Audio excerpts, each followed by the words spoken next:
solamente protagonistas, no son los encargados de llevar adelante esta difícil tarea de cambiar la política.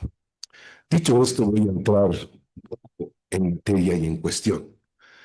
Cuando, como decía al principio, naufragó este barco, quedaron algunos sobrevivientes en la orilla.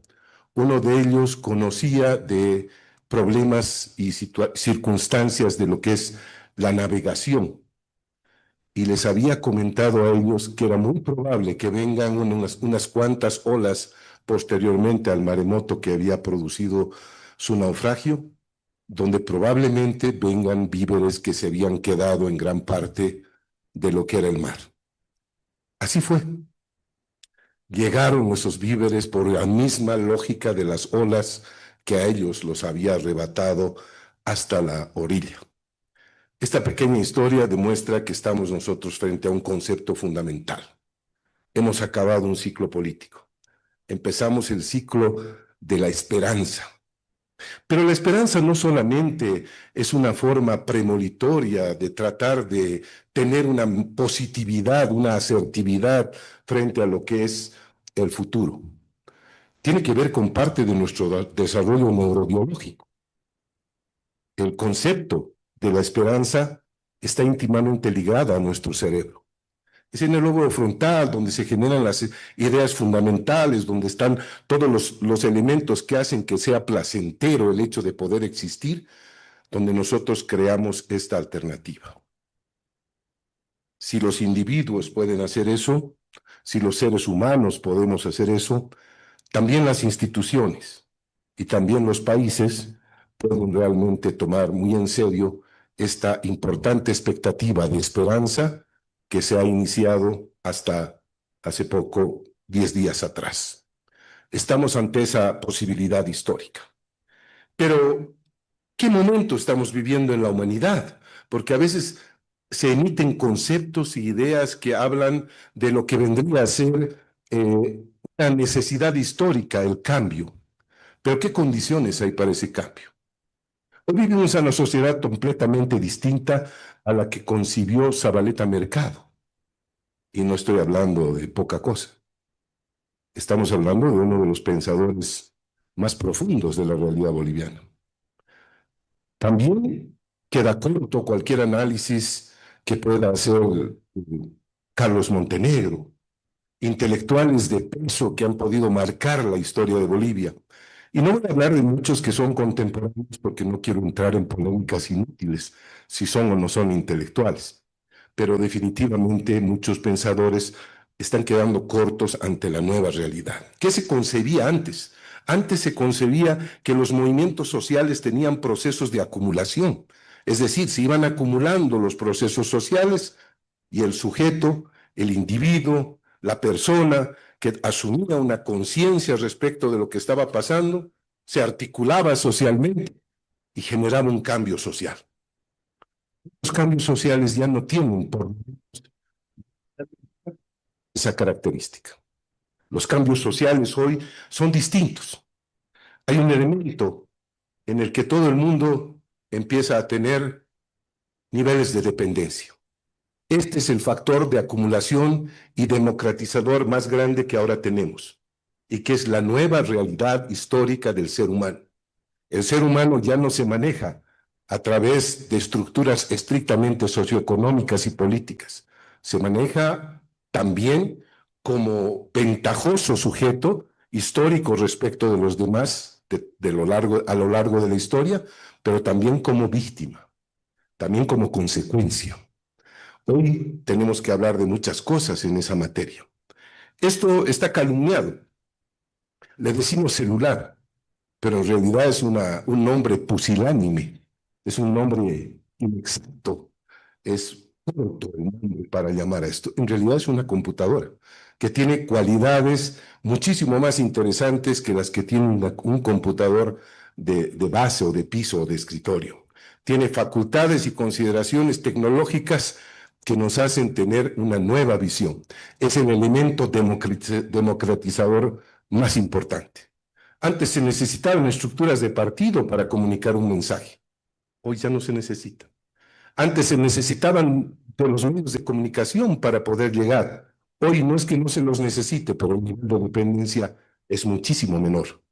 Hoy cada quien está en un soliloquio, acompañado de la tecnología, generando factores importantes en sus visiones y apreciaciones de la realidad nacional, de lo que le pasa a la política.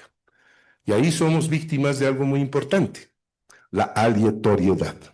La aleatoriedad, este elemento novedoso, poco discutido, todavía no sociabilizado en términos del debate público, hace que tengamos extremos de fanatismo y hace que tengamos una visión de extrapolarización como antes no se tenía.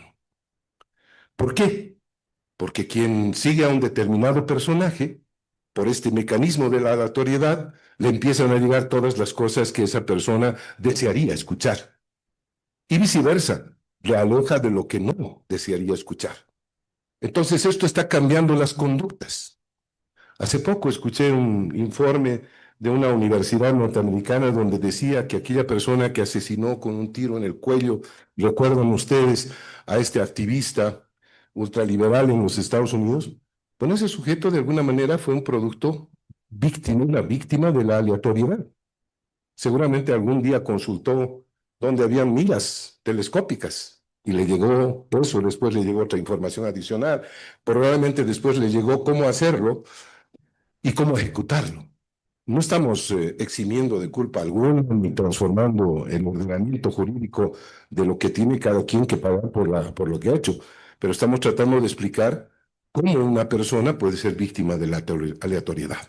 Entonces, este tema tiene que ver de manera fundamental con el momento histórico que estamos viviendo, porque si queremos plantear un cambio, una refundación de la política, no podemos dejar de considerar estos elementos.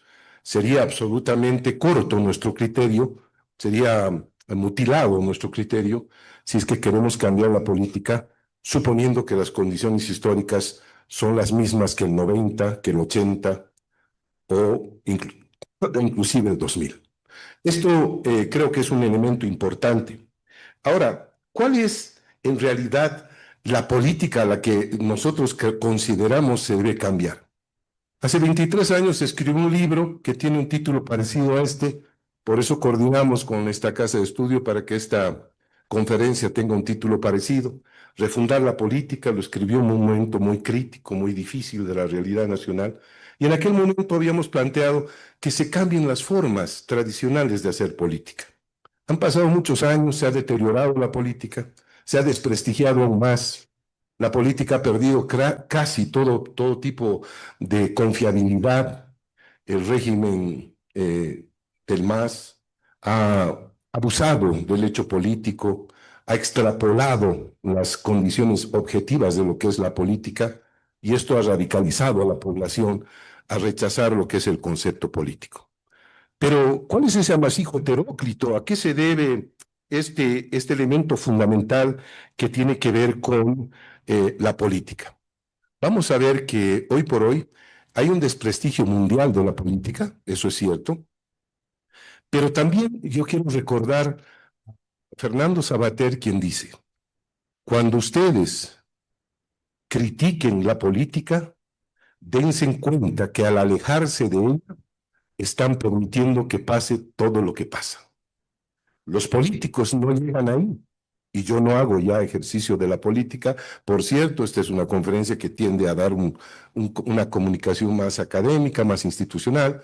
No estoy militando en ninguna organización política, ni haciendo política directa. Por lo tanto, sin embargo, como ha leído el vicerrector, yo he sido servidor público y me enorgullezco también de haber pertenecido a alguna organización política en el pasado. Pero hoy esta forma de ver la política que tenemos, que está relacionada con qué es lo que de lo que se debe tratar, planteamos dos ejes fundamentales.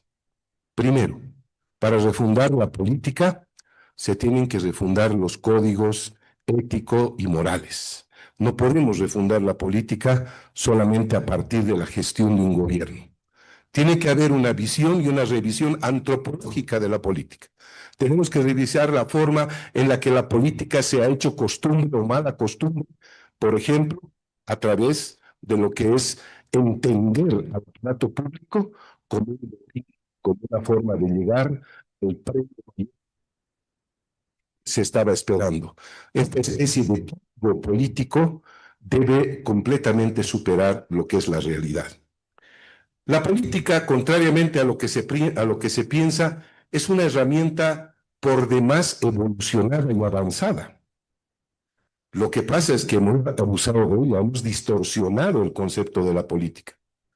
Ya Reyes Heroles decía, la política es contra todo predicado de la cultura de la calle, un acto contra los impulsos primarios, un acto contra las emociones básicas, que intentan racionalizar sus conflictos, evitando la eliminación y la animadversión del adversario político.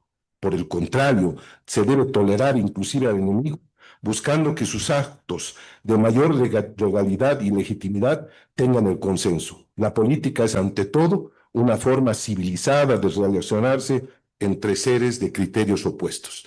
Esto decía Reyes Heroles hace casi 5 décadas atrás. Por eso, la política siempre ha de ser un elemento para seguir trabajando a lo largo de todo el tiempo. Pero veamos cuál es el contexto actual. La tecnología es un elemento diagonal o en diagonal o transversal, como quieran decir ustedes, a la política. Pero también hay un cambio material, objetivo. Estamos viviendo un momento donde hay una nueva visión del planeta respecto de lo que debería ser, por ejemplo, Latinoamérica.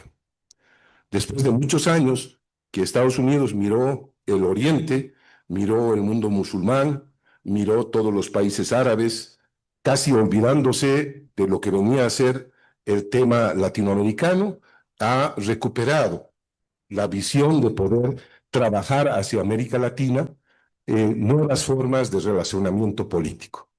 Aquí no voy a entrar en una discusión ideológica, si es imperial o no es imperial, si es equitativa o no es equitativa. Lo importante es que hay un cambio de actitud. ¿Hay un orden internacional y mundial? Sí lo hay. Entonces, hay un en el plano tecnológico y la generación de conciencia. Hay un nuevo a nivel mundial, hay un nuevo orden a nivel latinoamericano en sus relaciones centroperiféricas con diferentes países altamente desarrollados y hay un nuevo orden también en Bolivia. El hecho de que haya un nuevo gobierno no es casualidad, tiene que ver con diferentes condiciones objetivas y materiales que se han venido dando. Por ejemplo, hemos vivido una crisis terminal de un modelo, de un régimen que a todas luces ha hecho aguas, que no ha cumplido con los preceptos a los que se había entregado inicialmente y que ha generado tres grandes crisis, de las cuales hemos aprovechado en estas circunstancias electoralmente hablando. La primera crisis, ¿cuál es? Había una crisis de Estado. Hay aún una crisis de Estado. Está por verse si esta crisis de Estado es solucionable o no. Pero no cabe duda que mientras hubo el régimen masista, sobre todo de los últimos años, sin quitar ningún tipo de culpabilidad a los primeros, había una crisis de Estado fundamental que permitía que una campaña electoral en un periodo electoral determinado tomara como referencia ese primer elemento. El segundo elemento es que había una crisis de narrativa, había un agotamiento de los relatos. Ya los relatos del indigenismo, los relatos de la Nueva Bolivia, la pluralidad, el hecho de que habían actores que nunca fueron considerados, que había que remover como calcetín la realidad nacional y boliviana, sin lugar a dudas que también era otro de los elementos que había entrado en una profunda crisis. Ya no se concebía más de ese relato, por lo menos el auditorio para ese relato había sido disminuido de manera notable. Y el tercer elemento es que había una crisis económica, un agotamiento económico del modelo muy importante. Entonces, estas tres crisis han configurado el contexto fundamental para lo que fue el proceso electoral que acabamos de vivir y acaba de pasar. Quienes no han entendido que estábamos viviendo estas tres crisis, probablemente sus estrategias electorales iban solamente enfocadas hacia uno de los tres elementos de la crisis. Solamente estaba enfocado, por ejemplo, en algunos casos de lo que llamamos la oposición democrática y de lo que convencionalmente llamamos la derecha también, enfocado fundamentalmente al tema económico. ¿Qué pasó? No fue solo el tema económico el factor dirimidor de lo que era la conciencia electoral del sujeto boliviano. Entonces esto nos hacía ver que esta crisis tenía que ser abordada de manera distinta. Ahí es donde se crea el concepto epistémico de que el cambio y la renovación política era uno de los elementos fundamentales. A través de grupos focales, a través de ciertas encuestas, a través del Big Data, de la lectura de la nube, de la escucha social, podíamos establecer que Bolivia tenía muchos más componentes de su realidad que la realidad estrictamente económica, que de ninguna manera la estoy soslayando. Entonces, creamos un concepto importante. La gente no solo que no quiere al más, sino que tampoco quiere más de lo mismo. Tampoco quiere lo mismo, el mismo patrón de comportamiento político. Es decir, al MAS se le ha agotado el tiempo, han abusado, han exacerbado el escenario de la política. Sin embargo, también una oposición que estuvo acompañando durante casi 20 años había sufrido un profundo descrédito generalizado y sus liderazgos habían entrado también en una crisis.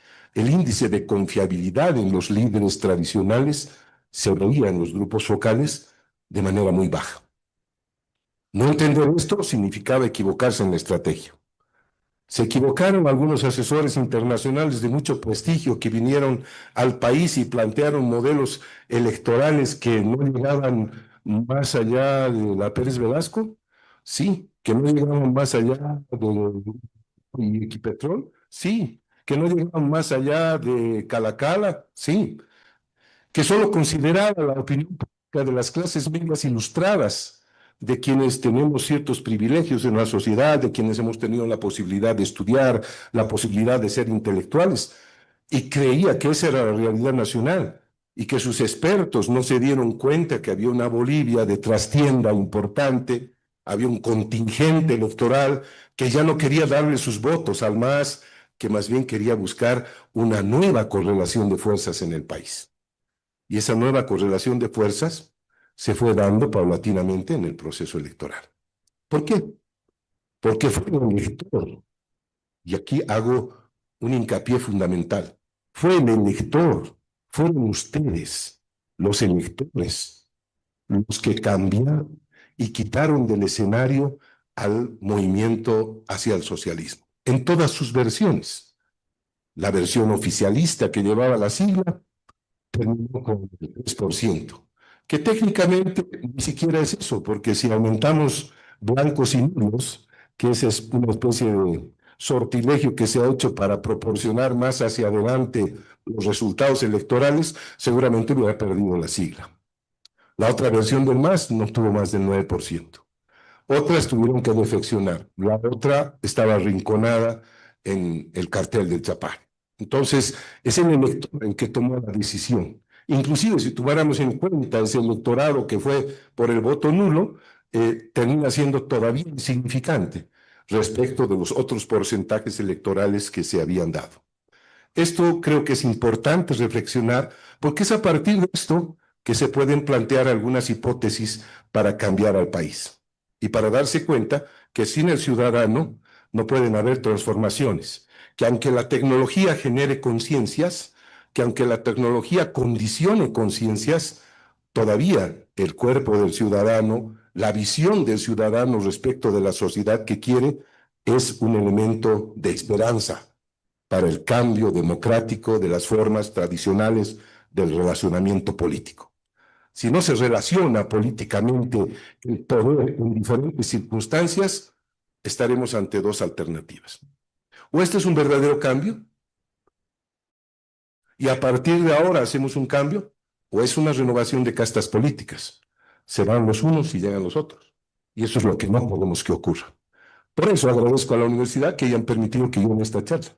Porque esta charla requiere, busca y quiere encontrar una cantidad de otros de otras presentaciones, de otras intervenciones, de personas mucho más lúcidas, mucho mejor formadas inclusive, que puedan traer opiniones políticas en esta perspectiva.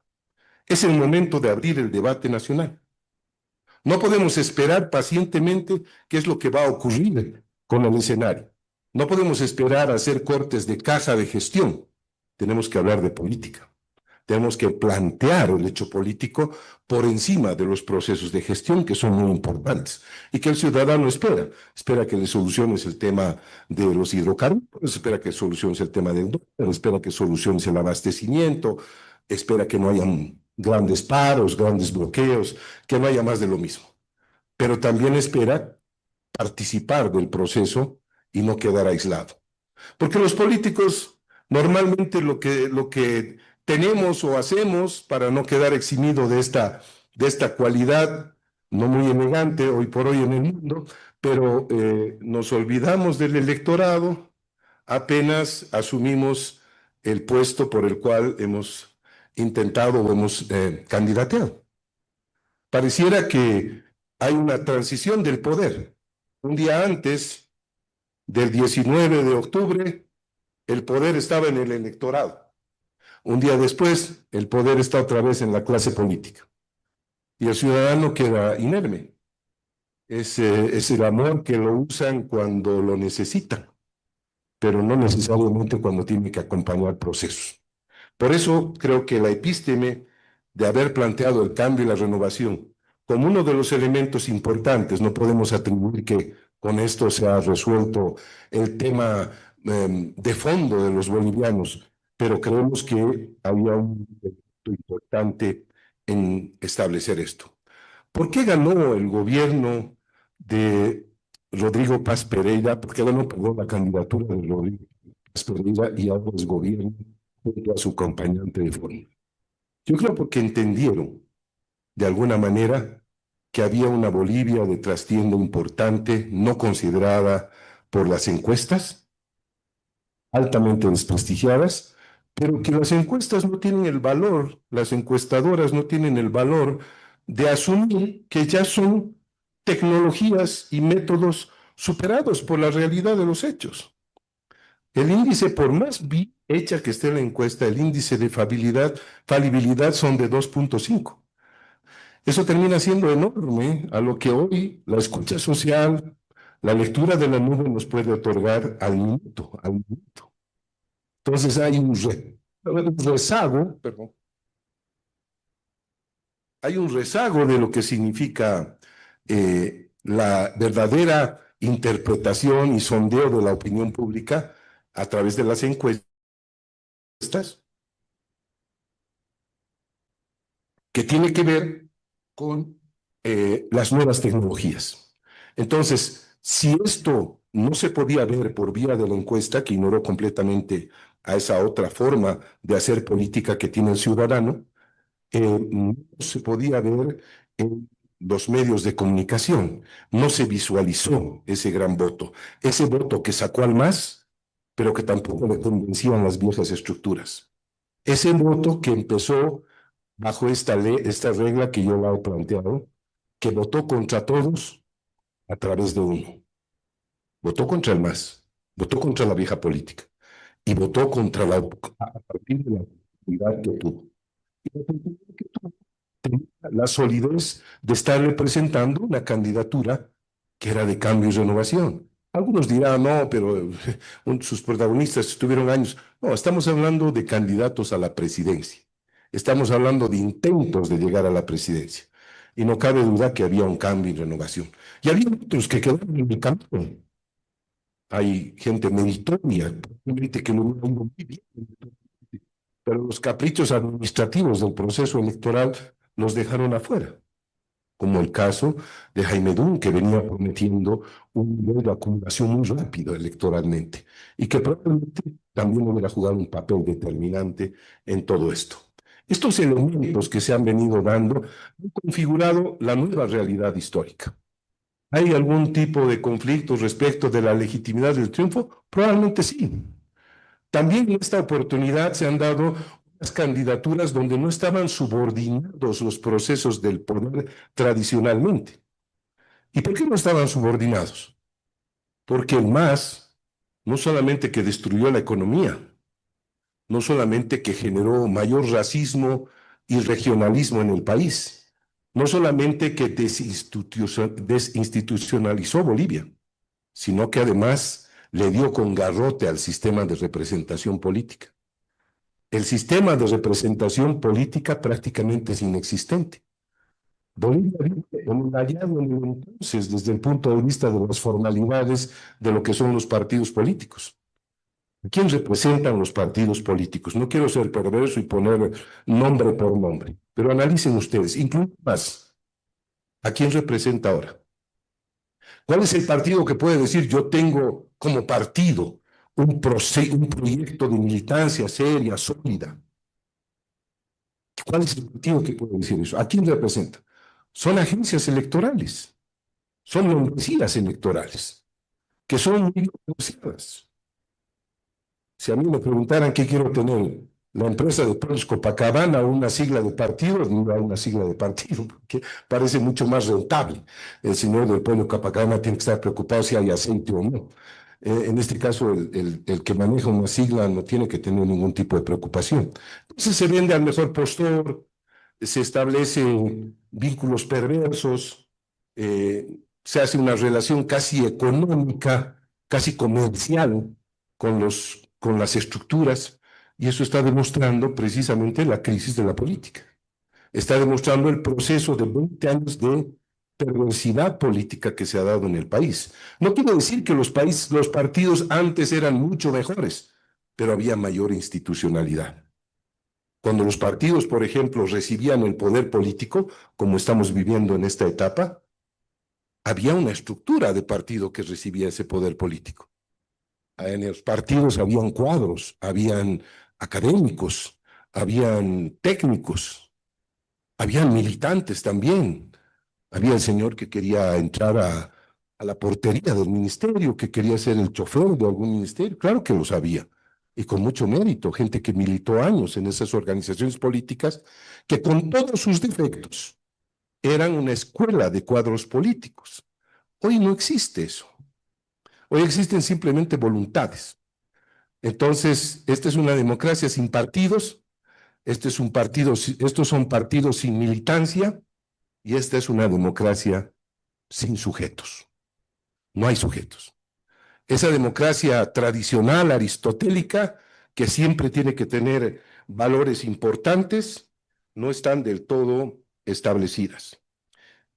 Por eso este gobierno tiene una gran disyuntiva: convertirse en la bisagra de un nuevo ciclo político, que esperemos, y personalmente yo tengo gran expectativa de que así ocurra, o simplemente entrar en las viejas modalidades de la política, donde más va a importar preservar el poder que transformar la realidad. Esta disyuntiva es que abre este debate, el debate que estamos iniciando. Por eso, las estructuras y los modelos que se han venido planteando creaban algunos paradigmas. Dentro de esos paradigmas está, por ejemplo, ¿qué vamos a hacer contra la corrupción? ¿Cuál va a ser la nueva deontología? ¿Cómo vamos a hacer para que los ciudadanos puedan controlar el abuso político y la tendencia a la corrupción? Porque es muy simplista suponer que la corrupción tiene un color de piel, o que porque son de determinada tonalidad son más corruptos o menos corruptos. La corrupción ha existido casi desde siempre, y no solo en Bolivia. Vemos con muchísima frecuencia en muchos países, incluidos los países modelos de democracia, que el proceso de la corrupción política es uno de los procesos que más ha horadado el sistema democrático. Podemos pasarnos meses tratando de identificar actores perversos de la corrupción. Podemos identificar cómo se hacía la corrupción. Podemos establecer cuánto se sacó a través de esa corrupción. Pero lo que no vamos a poder hacer, y esto es muy importante, es, por el momento, generar políticas serias que puedan transformar el proceso, donde el cargo público no sea un acceso a la posibilidad de hacer algún negociado o algún propósito, sino que más bien el cargo público esté bajo la premisa del servicio público para poder establecer estos elementos. Entonces, refundar la política, que es uno de los elementos fundamentales con los que estamos trabajando, tiene que pasar por esta situación. El gobierno tiene tres alternativas y esperemos que la primera sea la fundamental. Establecer una relación de largo aliento, de fortalecimiento institucional, de recuperar las instituciones, pero sobre todo de recuperar esas instituciones a partir del ejercicio de la ética, de los principios y de los valores ciudadanos. No estoy hablando de moralidad silvestre, no estoy hablando de especiales particularidades de la moral. Estamos hablando del hecho básico, que la democracia tiene que ser formal, y la democracia, al ser formal, tiene que tener mecanismos de rendición de cuentas. Se tiene que rendir cuentas de la democracia, no solo de la gestión, sino del manejo económico de la gestión. No solamente de los logros, sino de la capacidad de inversión y la forma en la que se trabajó la inversión en determinado proceso gubernamental. No podemos aprovechar solamente la lógica del caos. Tenemos que darle una lectura distinta. Y para eso, ¿de dónde tiene que salir? ¿De dónde tienen que salir las directrices? Ya hemos visto que de los movimientos sociales, contra quienes no tengo particularmente ningún tipo de ojeriza, simplemente me parece que han concluido de manera dramática su función en el ejercicio de las relaciones políticas de poder, de ahí no creo que va a salir. ¿De dónde tiene que salir? Del mundo académico, de los jóvenes, de esta visión de jóvenes, de esta nueva generación de jóvenes que hoy se está viendo y de hoy en adelante no va a cambiar.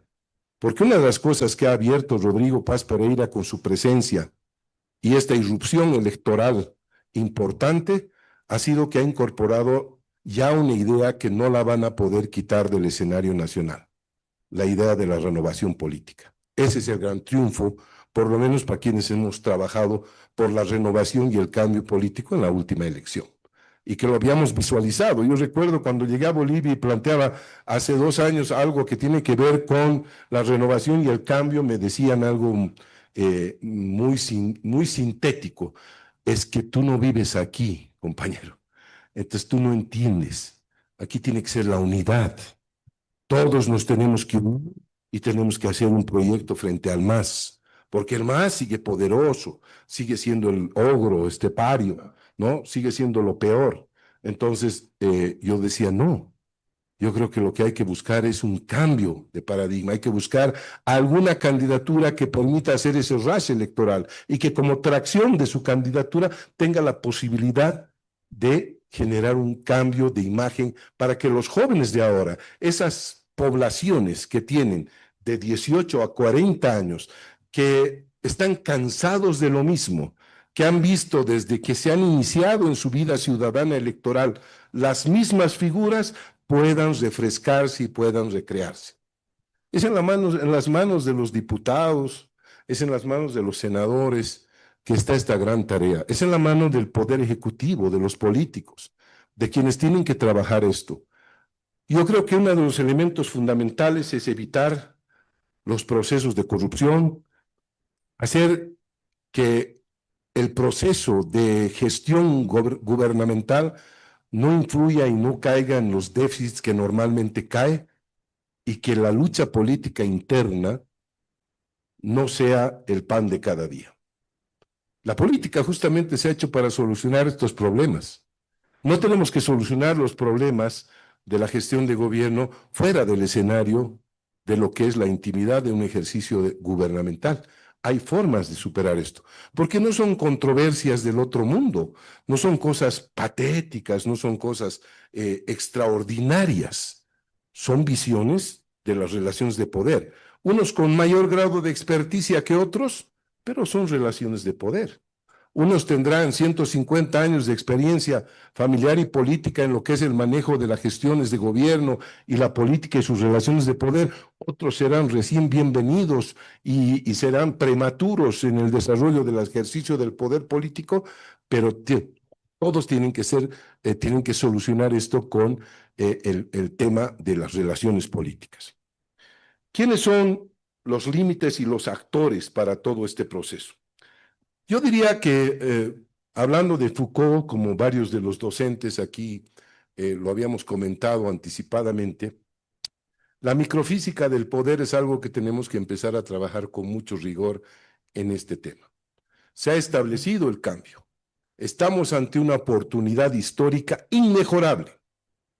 Y fíjense que estamos hablando a escasos 10 días de la asunción del gobierno. Yo creo y tengo la esperanza y la expectativa que este gobierno apenas llegue a acomodar los procesos que son entendibles, razonables y que casi son inevitables del ajuste de una transición, va a poder trabajar de mejor manera todo esto.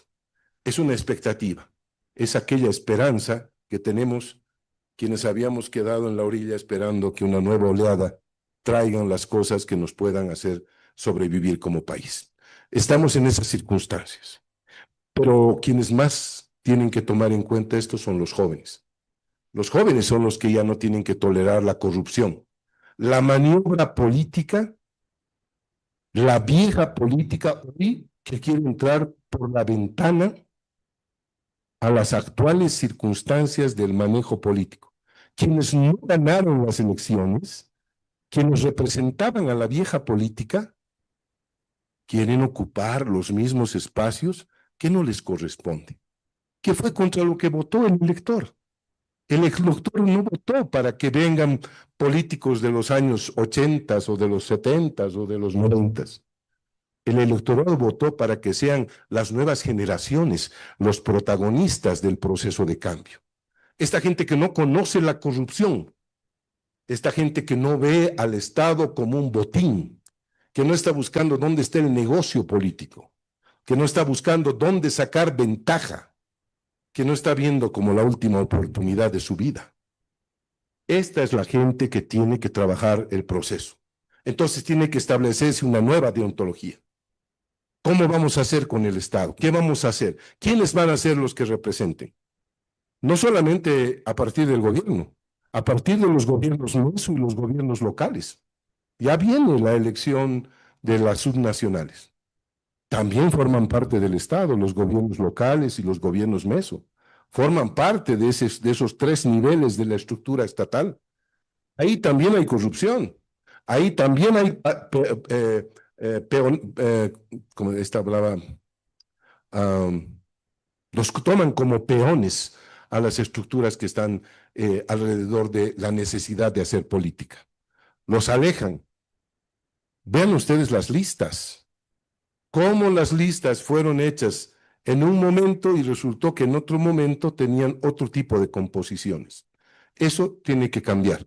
Estamos ante esas posibilidades, pero también tiene que cambiar la forma de relacionarse con el poder. Tiene que cambiar la ética personal.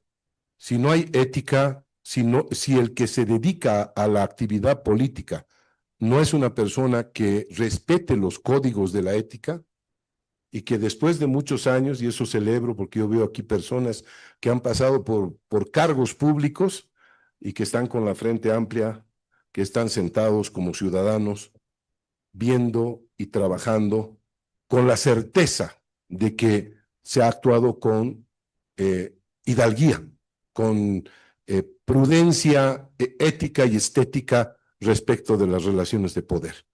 Ojalá que esto tenga que ser mayoría. Por el momento es una minoría.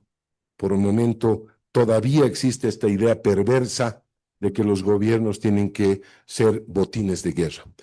Dicho esto, quiero establecer algo muy importante también. El escenario que viene es de izquierda, es de derecha, es de centro. ¿Qué tipo de gobierno? ¿De qué tipo de gobierno estamos hablando? Este es un gobierno popular, este es un gobierno de minorías, este es un gobierno de empresarios, Este es un gobierno de los sectores populares, de los nuevos actores económicos de la sociedad.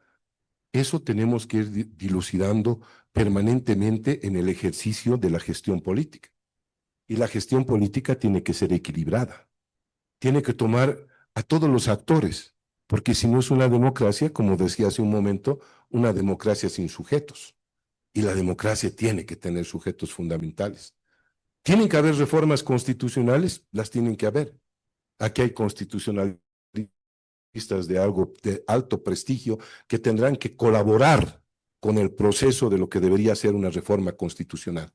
Aquí hay gente que tiene mucha experiencia para el manejo de lo que es la vida social y las relaciones con los movimientos populares, con la gente vulnerable, porque tampoco podemos ir de un extremo al otro. Entonces, este es un gobierno que debería ubicarse, desde mi modesto punto de vista, no tengo por qué darle directrices, cada gobierno tiene su propia epísteme y su propia naturaleza, pero desde una perspectiva de la consejería política pienso que este gobierno tiene que ir hacia el centro político. Bolivia sigue necesitando conceptos de lo nacional, popular. Son temas que están irrestrictos. Ideológicamente no es un país de ultraderecha. Ideológicamente no es un país de ultraizquierda. No es la izquierda convencional ni la izquierda del Foro de Sao Paulo lo que quiere el electorado. Esa fue una de las grandes mentiras históricas que instaló precisamente el masismo. Hacernos creer de dientes para afuera que son socialistas, hacernos creer de dientes para afuera que eran indigenistas, y al final lo único que terminó siendo son gobiernos que atropellaron, que liquidaron las relaciones políticas en el país y que lo único que hicieron era corromperse, dedicarse a la malsana actividad de buscar al aparato público para el enriquecimiento ilícito. Ni los indígenas están hoy mejor posesionados que antes, probablemente algunas corporaciones importantes a la integración de sus derechos civiles y ciudadanos se hayan dado, eso no se puede desconocer, que es parte del proceso además histórico, eso no empezó con el masismo, empezó con la revolución del 52, que fue incorporando a las grandes masas hacia el proceso, empezó con gran parte de la izquierda tradicional democrática que muchas veces desde los sindicatos, desde las minas, desde los sectores fabriles, contribuyó para que haya un sistema laboral respetable donde el individuo pueda ser tomado en cuenta como quisiéramos democráticamente que esté tomado en cuenta. Por eso esta realidad es muy importante. Y yo, para ir dando vueltas, no he querido caminar por todo el escenario porque estoy muy contento y muy feliz de que se haya podido llenar de manera tan contundente este escenario, y yo voy a terminar estas palabras para dar paso a una extensa línea de preguntas y respuestas que creo que al final sigue siendo lo más pedagógico. Quiero, en nombre de la universidad que nos ha acogido, traer un pensamiento de San Francisco de Asís, que no todos estamos lo suficientemente familiarizados con esta línea de pensamiento, pero me encantó y lo traigo para que todos ustedes lo tomen como reflexión. San Francisco de Asís decía: comienza haciendo lo posible, luego haz lo necesario y de repente estarás haciendo lo imposible. De repente ahora nos parece imposible cambiar y refundar la política, pero empezaremos haciendo lo posible, lo que tenemos a mano. Y lo que tenemos a mano es abrir un debate franco y sincero. Muchísimas gracias por su atención.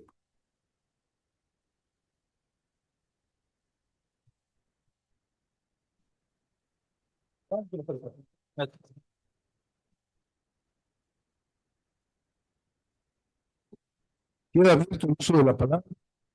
Por favor, quien quiera intervenir, solamente a pedido de los organizadores, les pedimos que si van a hacer una pequeña introducción, sea lo más corta posible, a modo de que ustedes no compitan conmigo en una exposición y quede yo a partir de su generosidad siendo el actor principal de la noche, ¿no? Entonces, por favor, quienes quieran hacer alguna pregunta de cualquier índole sobre los tópicos que hemos venido manejando, para mí va a ser un honor el poderles corresponder. Allá tenemos un caballero, aquí una compañera, además que es una compañera hace muchísimos años.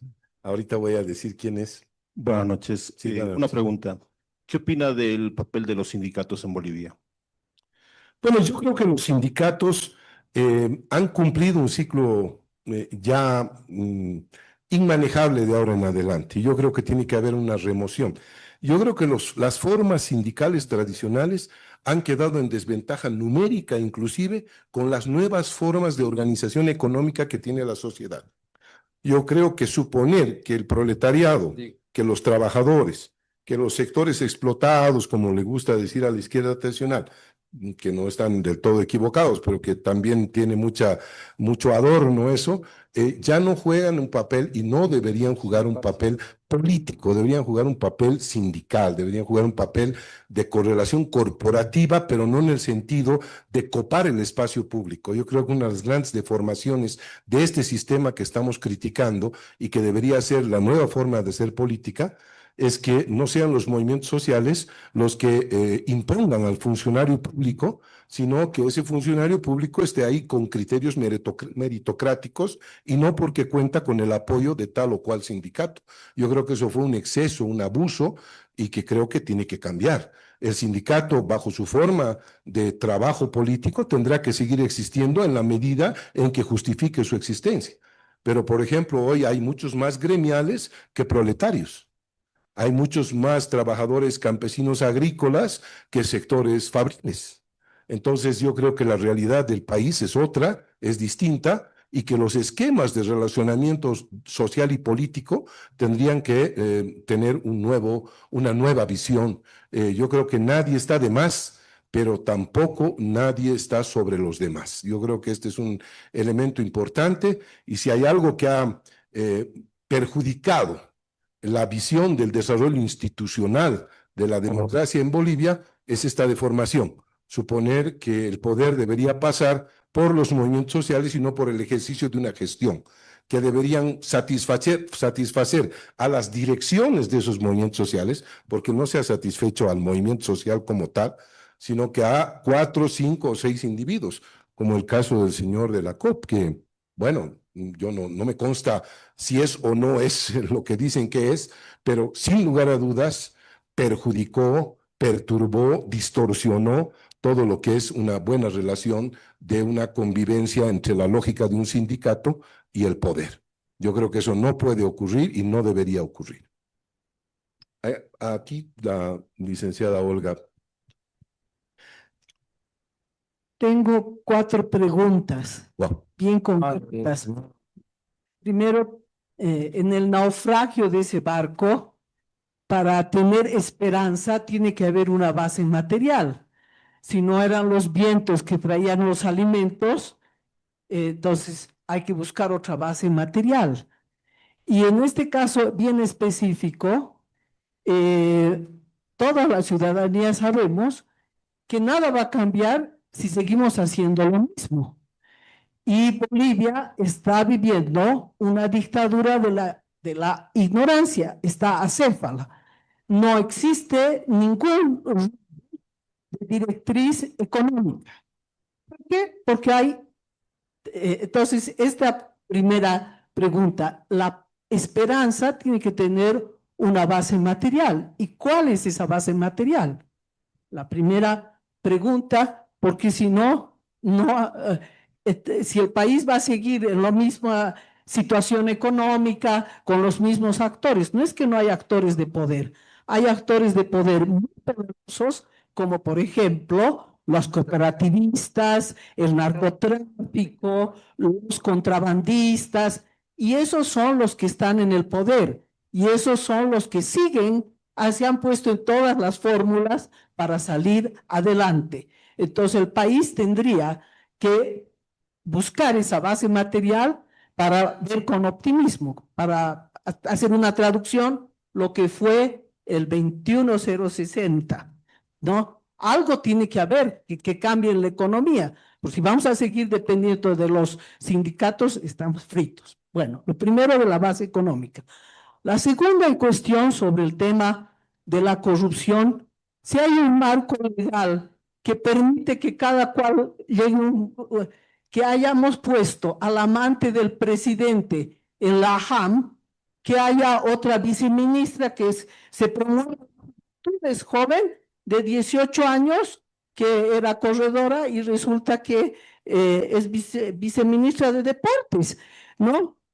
Es decir, un país que no está dirigido por la inteligencia, para decirlo algo, y yo no creo que personajes como veo en la mayoría de las autoridades que han salido electas tengan esa condición. Y tercero, la tercera pregunta, tú dijiste que la cuestión ahora es que haya una absoluta mayoría. Si fuera así, entonces si el señor Rodrigo Paz ha salido con el 47% de porcentaje de la paz, tendría que haberse expresado en su mayoría parlamentaria.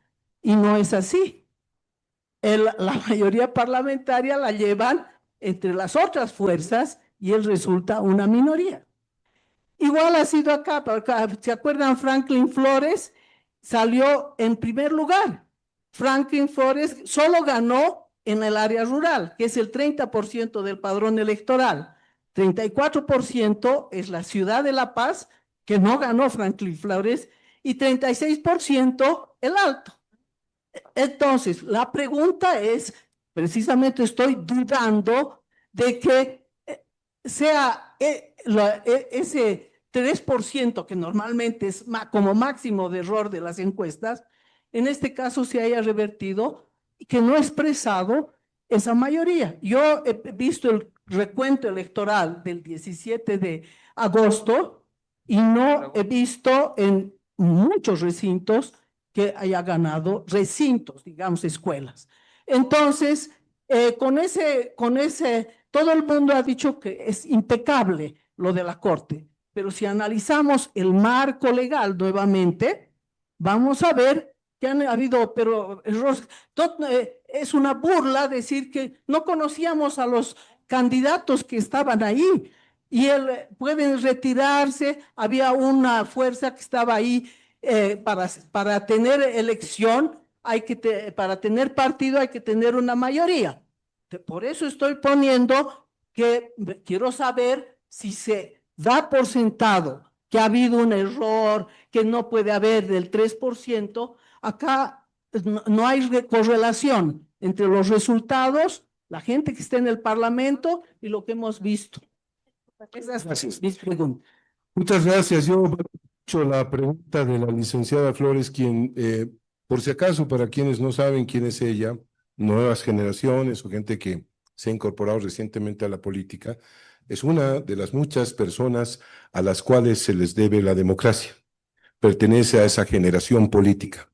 Hermana de uno de los mártires de la democracia, que murió acribillado por las dictaduras en las escalinatas de la Central Obrera Boliviana junto al líder Marcelo Quiroga Santa Cruz.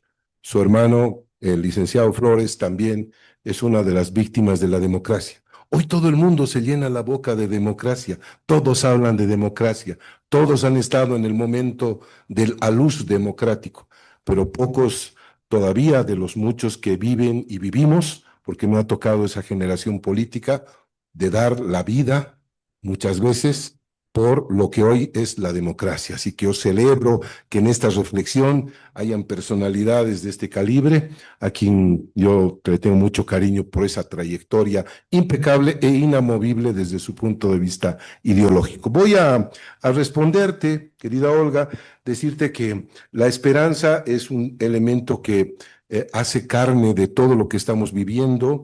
Indudablemente hay factores de poder que tienen que ser controlados.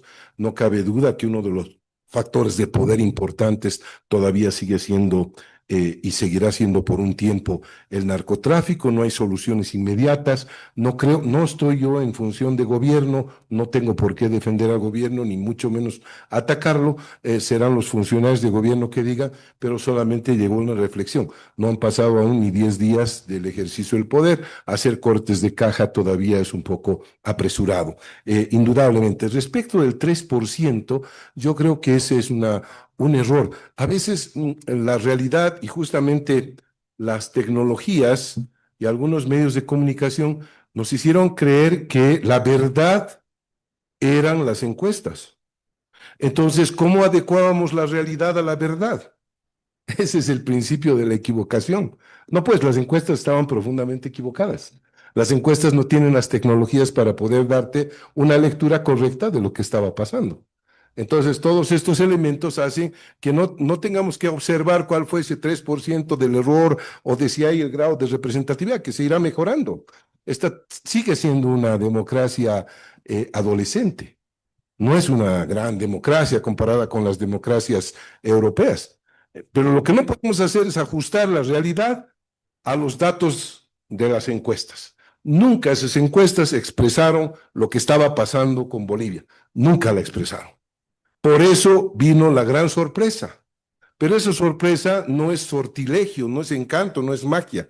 Es producto que una gran masa de electores tomó una decisión distinta, que no fue analizada y detectada prematuramente por quienes se dedican a hacer eso. Ese es otro problema. O que las encuestas formaban parte de las estrategias electorales, yo me inclino más por eso. Ahí había un candidato que decías, hemos ganado en 11 encuestas, ¿no? Parecía que era así como acumular medallas, ¿no? Ninguna de ellas le dio ni la oportunidad siquiera de estar en una segunda vuelta, ¿no? Entonces, ¿qué tengo que hacer? Tengo que confiar en que se equivocó la realidad o se equivocó la encuesta, ¿no? No sé si hay otras preguntas, por favor. Sí, adelante. Sí, buenas noches. De acuerdo a la conferencia, para lograr el cambio, vemos que no es suficiente tener buenos gobernantes en cargos institucionales, sino que también para lograr este cambio tenemos que comprometer a las instituciones y las bases sociales. La pregunta es, ¿cuál, ¿cuál es el desafío para lograr esta transformación a corto plazo y cómo la implementaría? Gracias. Bueno, yo no estoy en el ejercicio del poder político, soy un consultor externo, vivo en Washington y no voy a ocupar ningún cargo público por decisión personal y tampoco me han invitado a ningún, y no lo aceptaría, por supuesto. De cualquier manera, mi trabajo es otro. Sin embargo, yo creo que hay que ir poco a poco, pero hay que dar señales importantes. Hay que dar una señal de darle una ubicuidad importante a la lucha contra la corrupción, ahora que se está modificando la DOE, la LOPE, lo que ustedes le quieran llamar, pero tiene que haber una instancia que se dedique a efectivamente con el ejercicio del control ciudadano, pero de verdad, no como se ha venido haciendo, como son los famosos odecos que hay en las oficinas, ¿no? Entonces te va al de odeco, es empleado de la misma institución y lo que más bien hace es enojarse que usted venga a reclamar algo. Entonces definitivamente no tenemos que hacer odecos, tenemos que poner gente proba, hidalga, gente que verdaderamente denuncie la corrupción y sobre todo debemos incorporar contra la corrupción mecanismos tecnológicos que hoy por hoy son importantes y además transparentar todo lo que son las transacciones, todo lo que son los procesos administrativos. En otros países del mundo, usted tiene el acceso, por ejemplo, a los bienes de cualquier persona de manera abierta. En Estados Unidos usted no le puede decir, sabe, yo soy dueño de este edificio. El señor entra, ve y dice, no, mentira, el edificio es de este otro señor. O por el contrario, no le puede usted decir, sabe, yo soy el empleado del edificio, porque le van a decir, mentira, el edificio es de usted. Entonces tenemos que transparentar todo lo que es el aparataje institucional, todo lo que son los sistemas de trámites a partir de la tecnología. La tecnología nos genera muchos problemas, sí, pero nos resuelve muchos problemas.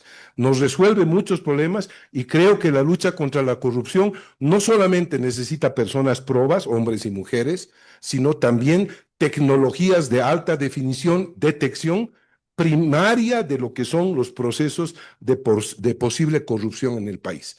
Mientras esto no ocurra, va a seguir siendo más de lo mismo. Tiene que ocurrir, están dadas las condiciones, hay una oposición que no existe, hay un vacío oposicional.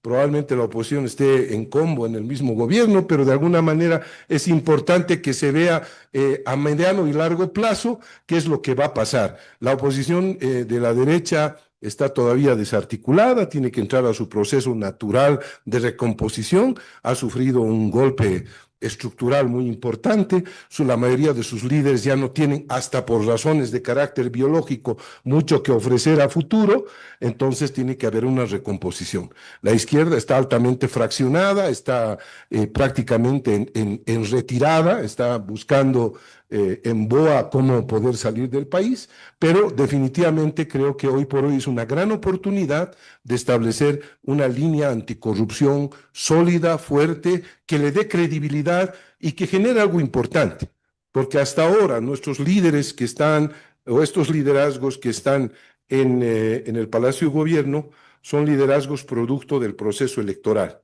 son producto de ese proceso electoral, son todavía grandes fenómenos electorales, porque fueron fenómenos electorales. Nadie creo que puede obviar este extraordinario triunfo que se dio. Si ustedes ven números, si ustedes ven, hacen una georreferenciación del voto, esta es una de las victorias más contundentes que se ha tenido. Y también el gobierno hoy tiene una de las posibilidades más grandes que se ha tenido. Yo creo que solo la primera época del señor Morales tenía un gobierno tan amplio, tan fuerte, tan sólido, sin una oposición real, con una gran esperanza, con una gran expectativa pública. Entonces creo que las condiciones, como decía Franz Tamayo, ¿no? El surco está abierto, plantada la simiente, solo hay que esperar que florezca, ¿no? No sé si hay algunas preguntas más, con mucho gusto. Doctor, Acá, por favor. hola.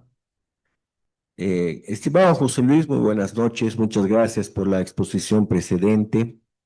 En tu libro Refundar la Política, ya avisorabas el año 2003 en relación al partido político que salía en ese momento del gobierno, de que estaba destinado a que un grupo de personas, una camarilla, trafique con su sigla.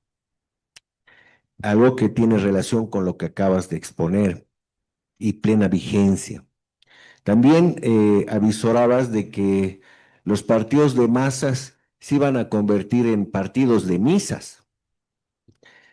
También plenamente vigente con lo que acabas de exponer. También me consta que has identificado como epísteme de la elección reciente, no la unidad, que parecía ser el discurso común de la mayoría de los bolivianos, sino la renovación. Ahora, con estos antecedentes de la lectura que tú tienes de la realidad y de avisorar los epístemes, ¿cuáles serían las claves, estimado José Luis, para que haya una gobernabilidad social? Porque se ha hablado mucho en los últimos años de la gobernabilidad social, pero a través de la cooptación de los movimientos sociales, de la prebenda. Y si de lo que se trata es de refundar la política, ¿cuál sería el epísteme o cuáles serían las líneas en el marco de la refundación de la política para lograr esa gobernabilidad social?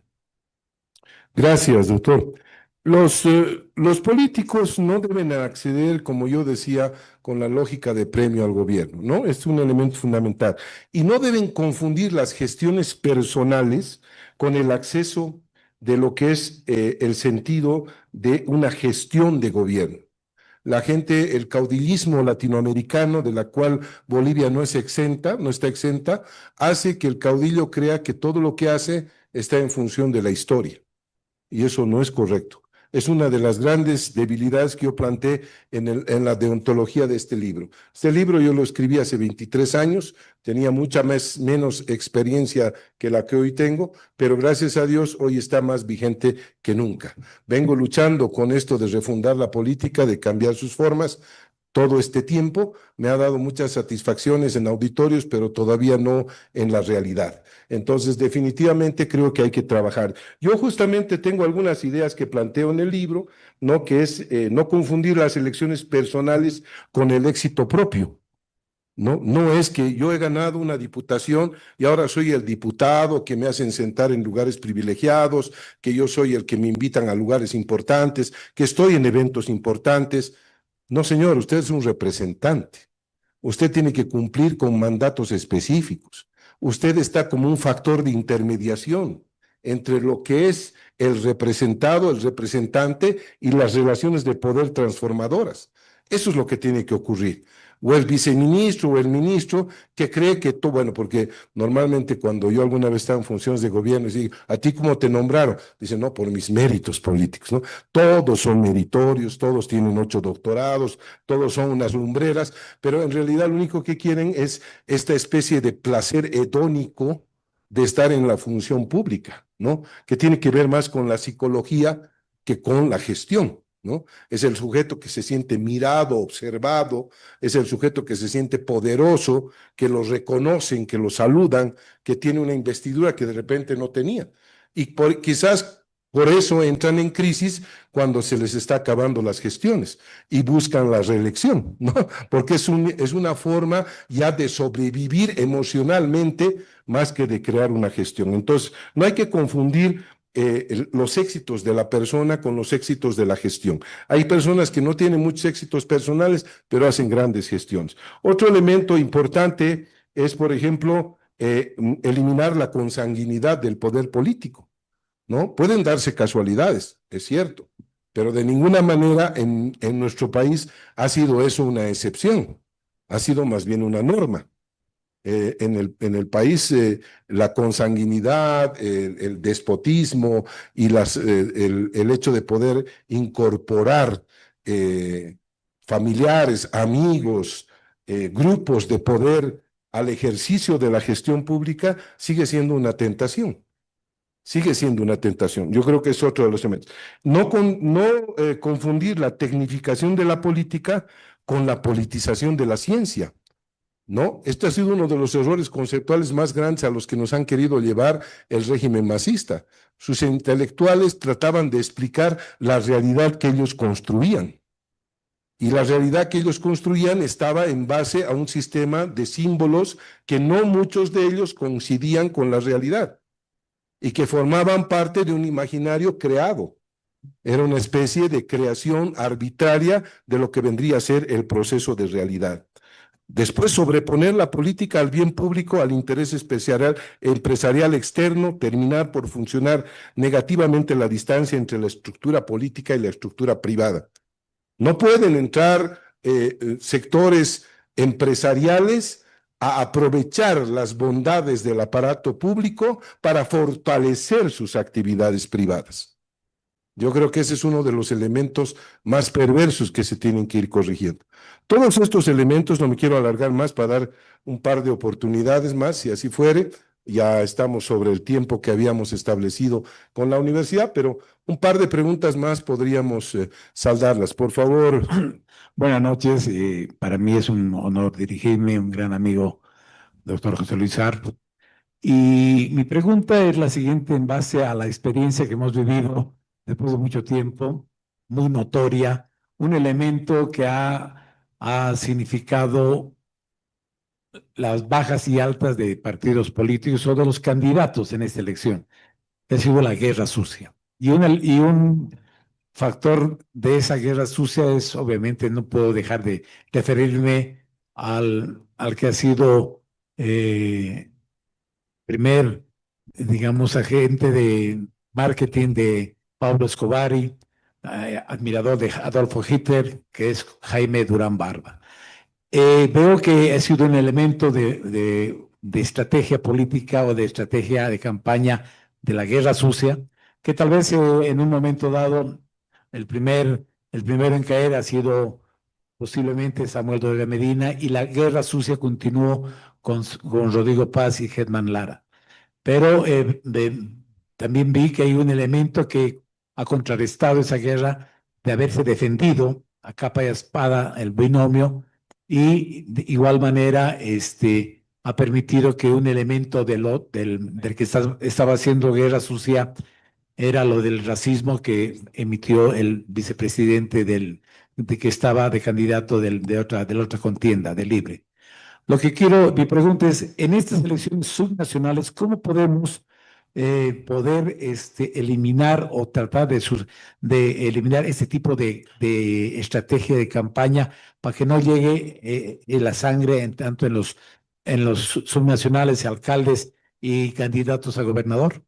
Gracias. Gracias. Bueno, yo no voy a emitir un juicio de valor sobre alguna gente que se dedica a lo mismo que me dedico yo, que es estrategias electorales. Lo que sí yo puedo decir que varios de los estrategas que vinieron de afuera se equivocaron rotundamente en la realidad del país, no atendieron variables que normalmente las conocemos en nuestro país.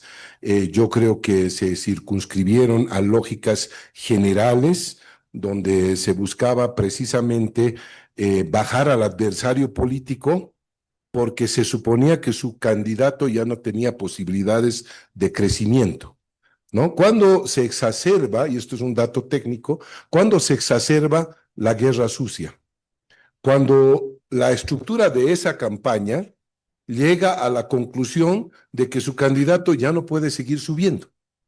Entonces dice, como ya no puede seguir subiendo, sus negativos son muy altos, su capacidad de negativos son muy altos, esa fue una de sus equivocaciones, nos vamos a dedicar a atacar al adversario. ¿Para qué? Como este no puede subir, este sí puede bajar. En algún momento de la historia dio su resultado eso, pero cuando no había esta tecnología y cuando las posibilidades de crecimiento estaban fundadas en grandes estructuras que eran los partidos políticos. Hoy no hay partidos políticos. Hoy puede salir un candidato de la noche a la mañana, como salió Noboa, como salió Milei, como salió el propio señor Trump en su primera fase. Entonces yo creo que todo esto tiene que ver con una mala lectura de la realidad, ¿no? Yo creo que los debutantes de estrategas en la realidad boliviana se equivocaron, porque la realidad boliviana es un poco más condensada que eso, ¿no? Entonces, mucho nombre, poco resultado, eso es lo que yo diría en definitiva, ¿no? No sé si hay una pregunta. Sí. Buenas noches a tan espléndidos oradores, muchas felicitaciones. También quiero agradecer a todo el público presente. Perdón, ¿dónde está? Oh, perdón, adelante, por favor, si no. Sí, adelante, compañero. Como decía, quiero felicitarlos por tan hermosa presentación. La pregunta es la siguiente. Nosotros, como bolivianos, como latinoamericanos, siempre estamos siendo situados en dos puntos o tres: izquierda, derecha, o centro izquierda o centro derecha. ¿Por qué no cambiamos esta ideología? ¿Por qué no pensamos en el ser humano? El ser humano es el objeto de este mundo, no es a la inversa. Nosotros no somos juguetes de nadie, ni de los presidentes, ni de las personas que elegimos. Lo que nosotros queremos es que nos vean no como números, sino como personas. Cuando hablamos de izquierda, estamos tomando en cuenta filosofías que han sido repetidas millones de veces y que vienen de Europa o de Asia, miles de años atrás. Y seguimos siendo enclaustrados en esas dos ideologías, que la izquierda, que la derecha, que este otro hace, que este otro deshace. ¿Por qué no pensamos en el ser humano, ver sus necesidades? No sé si podemos cambiar por decir, no sé si estarían ustedes de acuerdo en decir un partido humanista. Como estamos entrando a un nuevo tipo de política, sería bueno dejar de lado esas dos doctrinas ya totalmente pasadas de moda y buscar una nueva doctrina. ¿Qué le parece, doctor, esa preguntita? Muchas gracias. Me da la oportunidad de decir algo que siempre digo y que esta es una oportunidad muy propicia para ratificar. Yo creo que los conceptos de izquierda y derecha tradicionales no solo que ya están superados en el mundo, sino en nuestra propia realidad.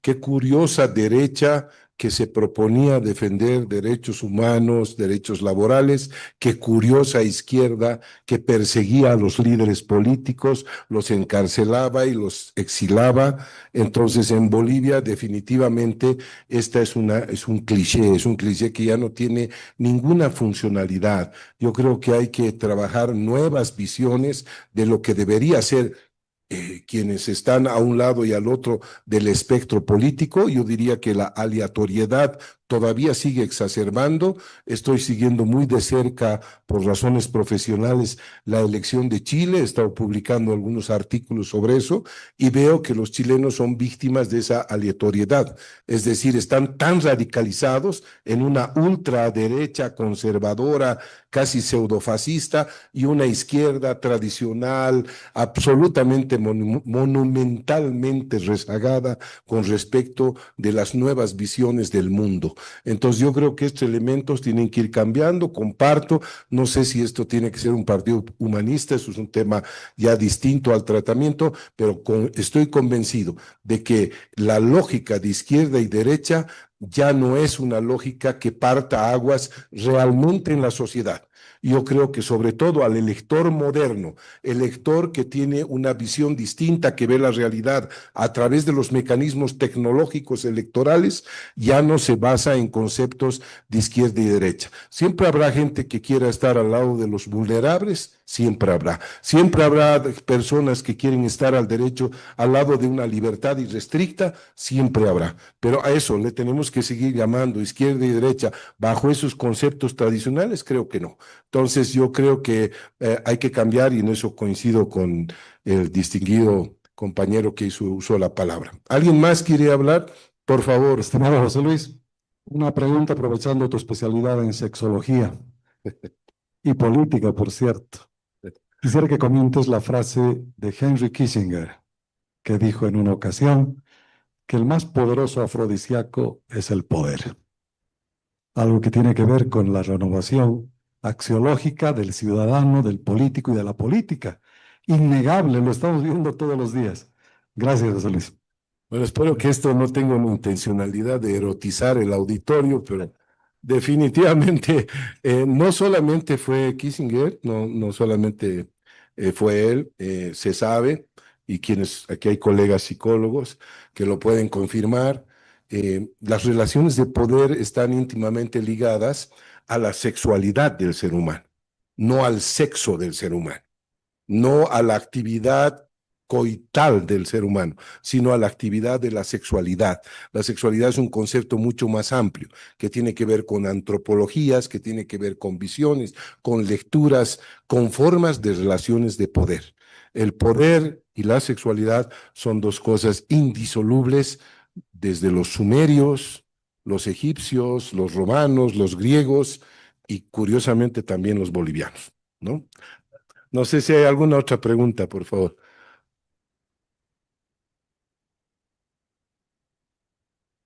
Gracias.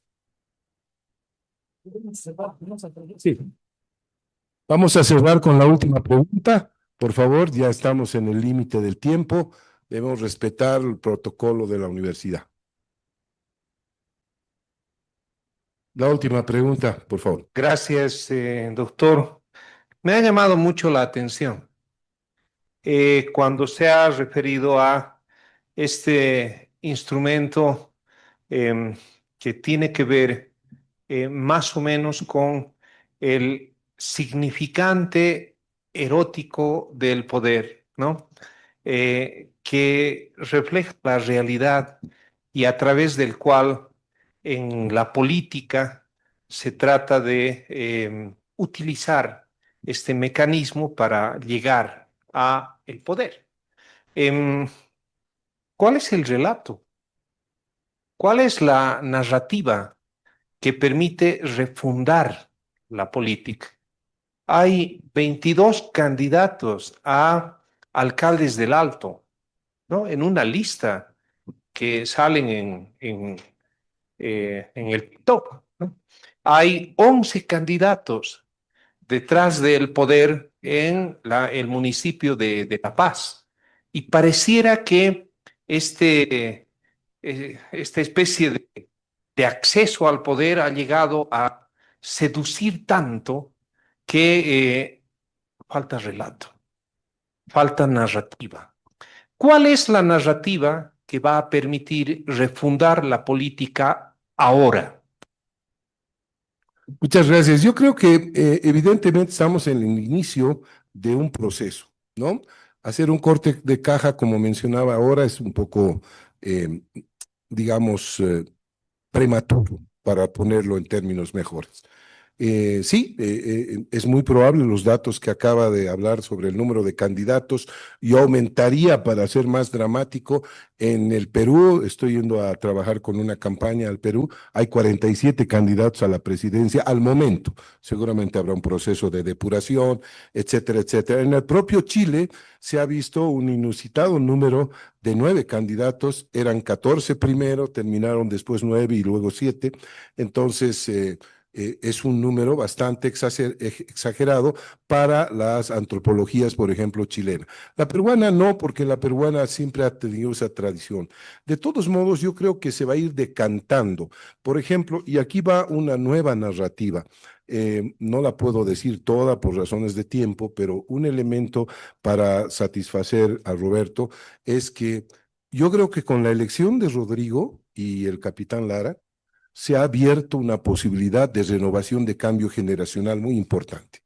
Yo creo que ahora la vieja política que quiera postularse para cargos y quiera repetir viejas lógicas del pasado o quiera hacernos creer que todavía están vigentes, además obstaculizando el ejercicio democrático de las nuevas generaciones, limitando el desarrollo de los nuevos liderazgos, yo creo que esa va a ser una nueva narrativa y que ya están incorporando muchos jóvenes. Yo creo que por eso, y con todo el respeto que me merecen, los líderes de la vieja política que han terminado derrotados son uno de los derrotados del proceso electoral. No es nada personal lo que me mueve a decir eso, estoy haciendo análisis técnico. No creo que vuelvan a tener posibilidades de repetir. Y si la vieja política no tiene posibilidades de repetir, se abre una expectativa y una esperanza que es cambiar generacionalmente los cuadros políticos. Por eso la fundación en la que trabajamos se dedica a la renovación de líderes políticos, a la generación de nuevos líderes, de líderes que tengan capacidad de un manejo y gestión emocional, que tengan la capacidad. Todos estos jóvenes, aquí hay una buena presencia de jóvenes, pero esos jóvenes de 20 a 40 años que todavía siguen siendo, según las mamás en Bolivia, jóvenes hasta los 40 años, ¿no? Tengan la posibilidad de renovar cuadros, que sean nuevos cuadros. No me importaría que haya 35 candidatos en el alto, si fuera el caso, estoy exagerando por supuesto. Lo que sí me importaría es que haya una renovación de cuadros, porque no es la cantidad solamente, también es la naturaleza de lo que se va a hacer en los cuadros políticos. Y ojalá no sean 35 de la vieja escuela, que lo único que quieren es llegar al poder como un premio para distribuir entre sus amigos los espacios del poder político, sino que más bien sean jóvenes, entusiastas, masivos en su derecho y en su deseo de llegar al poder, pero que estén renovando prácticas políticas o por lo menos estén perfilando nuevos estilos democráticos. Con eso acabamos esta noche. Muchísimas gracias, un cariñoso abrazo y espero verlos pronto. Agradezco de nueva manera a la universidad que nos ha acogido con este hermoso auditorio, y no quiero terminar algo sin mencionar algo que me ha impresionado. La doctora vicerrector de la universidad, la doctora Rico, es autor de todos los cuadros que ustedes ven alrededor. O sea que talento académico y talento artístico. Muchas gracias y buenas noches. Por favor, les vamos a pedir que permanezcan en sus asientos. Para la universidad ha sido muy gratificante en este momento tener a un distinguido invitado. Vamos a pedir a la vicerrectora aproximarse. Como es costumbre, la señora vicerrectora hará entrega de una pequeña distinción resaltando la visita del doctor Harp a nuestra universidad.